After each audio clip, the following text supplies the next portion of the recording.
Hi, this is Nina Yang with Waffle Flower. What I'm about to share with you is our new products for August 2018. Have you noticed our stamps are getting bigger? That's because I'm obsessed with watercolors and I wanted to practice. I think for a lot of beginners, getting over the fear is like 80% of the job, and the rest of it is just practice. I'm still struggling with the pigment and water ratio and how the color comes out. And practicing with those simple swatches has helped me a ton. So some people may tell you that you can just print it on your printer, but for me, my printer doesn't print on watercolor paper. So I have to go back to either pencil and a ruler, which takes tons of time, or I can have a stamp set for it. The first set in our new release is this 5x7 color swatches stamp set. So this is a 24 simple swatch grade that I've been using, and we'll have all the possible combinations for you for different color charts. From 4 colors up to 96 colors, we'll have a grid telling you the size and the recommended paper size for those. This will be a printout for you. And then on each grid, you can see we have this 1/3 and 2/3 indicators that help you to do mindful blending. Like if it's Copic, you can do one color 1/3 and a second color lower 1/3 and then mix them in the middle. If it's watercolor, you can use these indicators to test the transparency of your paints. Connect the top 2 indicators with a waterproof blank marker. I use the Sharpie. Stretch out your colors, and then connect the bottom 2 indicators when the paints are dry. This way, you can easily tell how opaque or transparent your paint is. You can also test the staining power of your paints by using a scratchy brush on top and damp off the excess water. In the middle here is a stamp for creating venue charts. You can use them as simple little swatches, but these are great to test how many different tints you can get from one watercolor, or stretch out all your colors in the same color family and make them into a fan-out chart. We'll have a die to help you do that.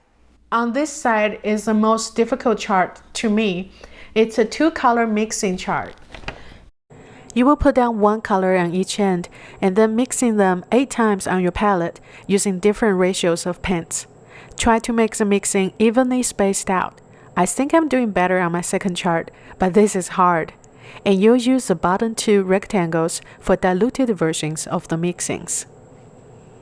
So I was thinking about watercolor when I did this chart, but if you're using Copic or colored pencil, I think you can come up with some other use for this chart too. Since this is a color swatch stamp set and I have the room, so I put this one stamp here that works great on 2x2 swatches, which will fit very nicely.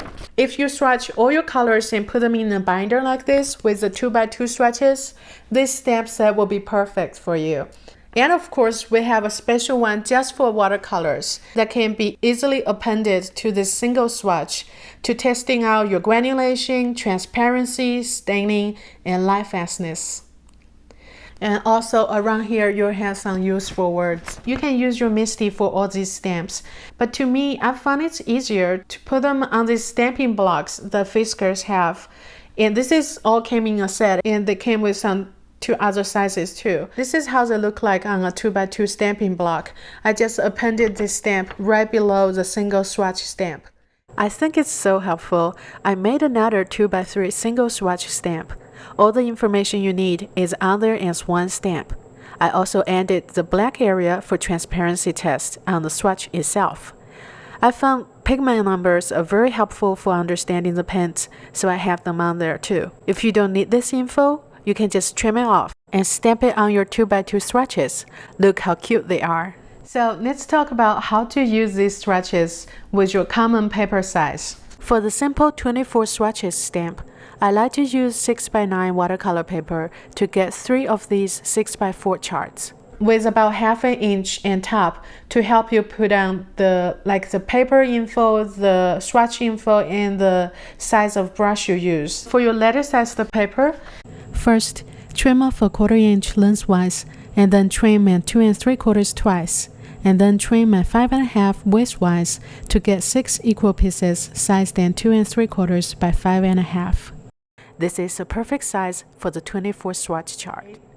The next common size for card makers is the standard A2 size, which is 4 1/4 by 5.5, which is a quarter of a letter size paper. You can fit a 6x6 chart nicely on a standard A2 panel. Showing on the screen is when I was sliding a piece of scrap paper to cover the bottom 2 rows so that only the top 2 rows will be stamped to complete my 6x6 chart.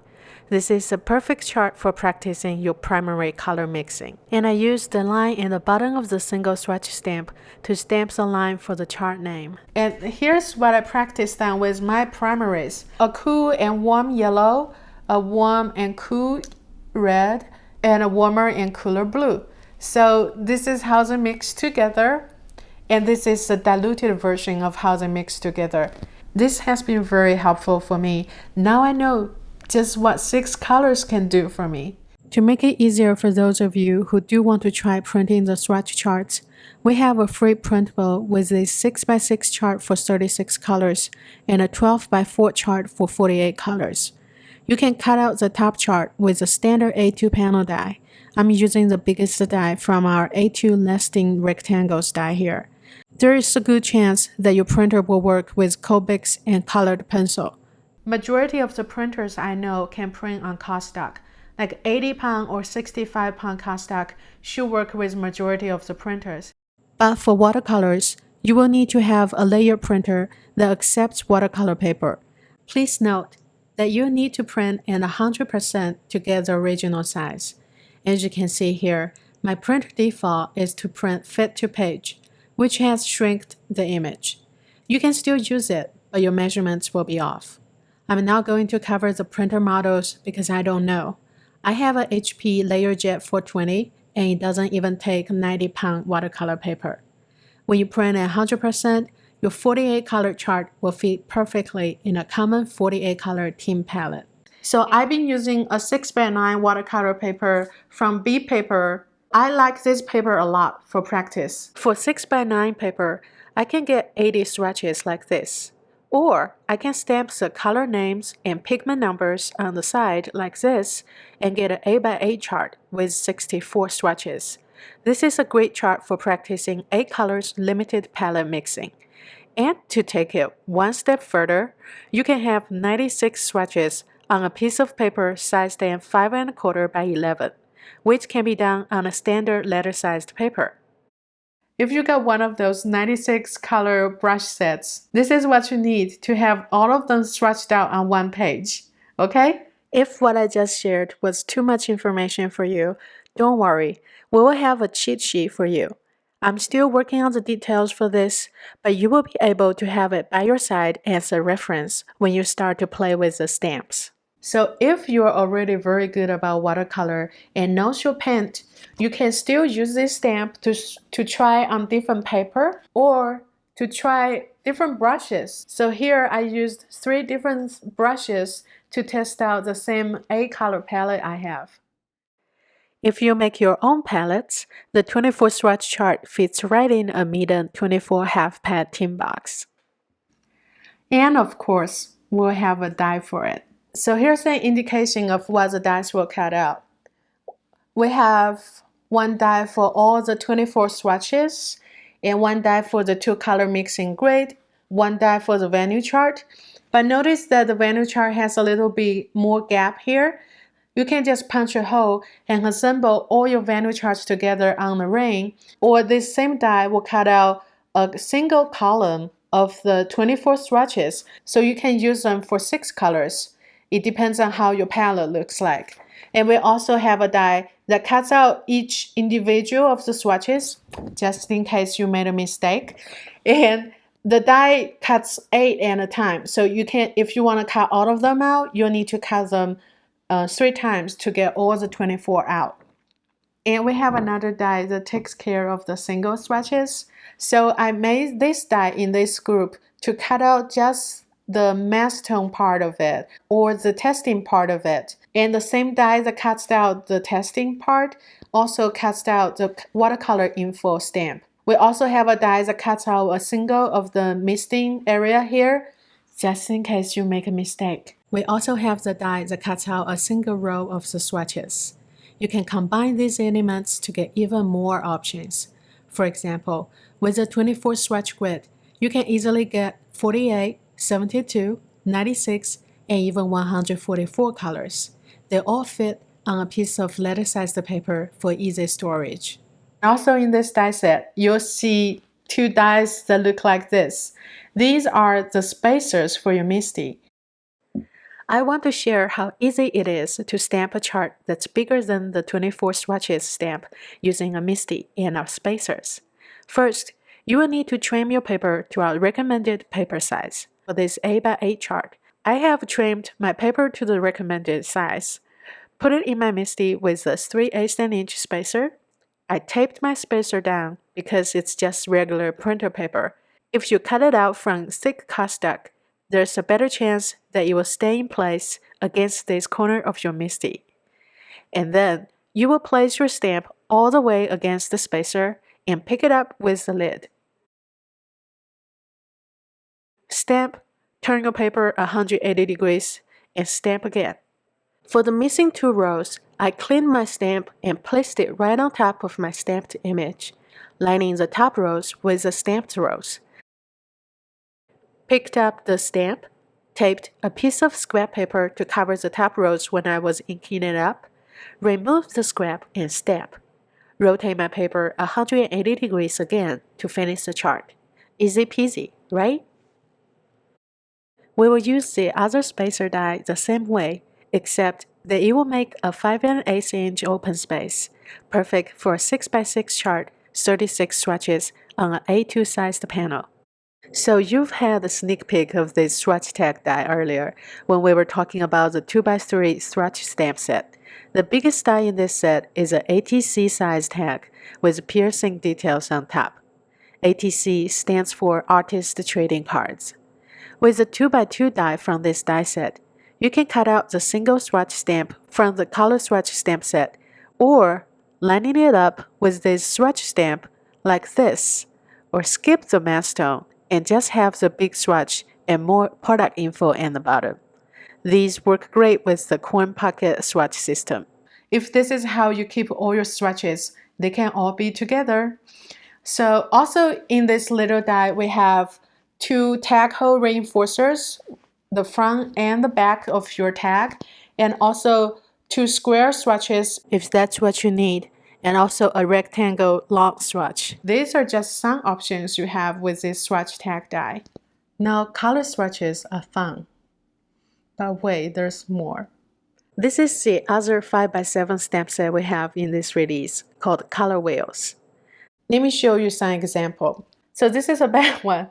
I was practicing on a gradation of watercolors. I'm trying to get 5 different shades of this one color by diluting them more each time. And see, I use too much water that it starts to run here. So this is a bad one. But you know what? I think this will look great as a background on a card. Nothing goes to waste. Even your practice piece can be used. So I did some better ones. And here's all the watercolors I have. You can tell that I'm already getting better with diluting my colors and controlling the water and pigment ratio, right? Why is there a hole in there? Because we have a die for it. We will have one die that cuts out the circle, and then a front piece for your mixing charts. Up here, I mixed the 3 primary colors and 2 toner shades with the 12 colors I have. And again, this is a prototype.